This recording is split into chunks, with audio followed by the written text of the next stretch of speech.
Evangelho de Jesus Cristo, segundo escreveu Mateus, capítulo 22. Jesus lhes contou outras parábolas. Disse ele: O reino dos céus pode ser ilustrado com a história de um rei que preparou um grande banquete de casamento para seu filho. Quando o banquete estava pronto, o rei enviou seus servos para avisar os convidados, mas todos se recusaram a vir.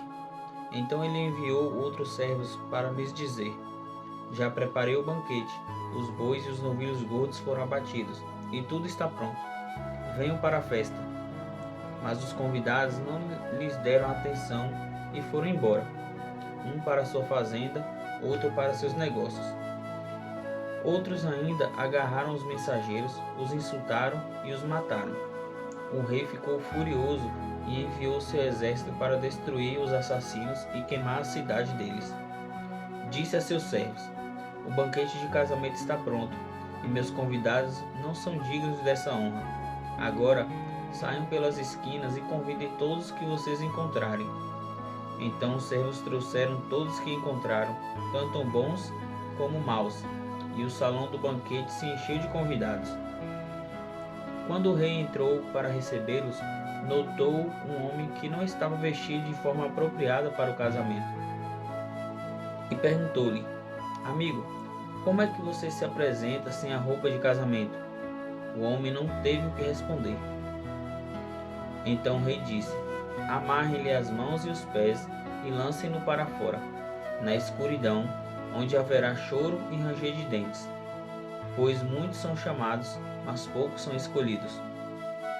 Então os fariseus se reuniram para tramar um modo de levar Jesus a dizer algo que desse motivo para o prenderem. Enviaram alguns de seus discípulos, junto com os partidários de Herodes, para se encontrarem com ele. Disseram: Mestre, sabemos como o Senhor é honesto e ensina o caminho de Deus de acordo com a verdade. É imparcial e não demonstra favoritismo. Agora diga-nos o que o Senhor pensa a respeito disto. É certo pagar impostos a César ou não? Jesus, porém, sabia de sua má intenção e disse: Hipócritas, por que vocês tentam me apanhar numa armadilha? Mostrem-me a moeda usada para pagar o imposto. Quando lhe deram uma moeda de prata, ele disse: De quem são a imagem e o título nela gravados? De César, responderam. Então deem a César o que pertence a César, e deem a Deus o que pertence a Deus, disse ele. Sua resposta os deixou admirados, e eles foram embora. No mesmo dia, vieram a Jesus alguns saduceus, líderes religiosos que afirmam não haver ressurreição dos mortos, e perguntaram: Mestre, Moisés disse: Se um homem morrer sem deixar filhos, o irmão dele deve se casar com a viúva e ter um filho, que dará continuidade ao nome do irmão. Numa família havia 7 irmãos. O mais velho se casou e morreu sem deixar filhos, de modo que seu irmão se casou com a viúva. O segundo irmão também morreu, e o terceiro irmão se casou com ela, e assim por diante, até o 7º irmão. Por fim, a mulher também morreu. Diga-nos, de quem ela será esposa na ressurreição? Afinal, os 7 se casaram com ela. Jesus respondeu: O erro de vocês está em não conhecerem as Escrituras nem o poder de Deus. Pois, quando os mortos ressuscitarem, não se casarão nem se darão em casamento. Nesse sentido, serão como os anjos do céu. Agora, quanto a haver ressurreição dos mortos, vocês não leram a esse respeito nas Escrituras? Deus disse: Eu sou o Deus de Abraão, o Deus de Isaque e o Deus de Jacó. Portanto, ele é o Deus dos vivos e não dos mortos.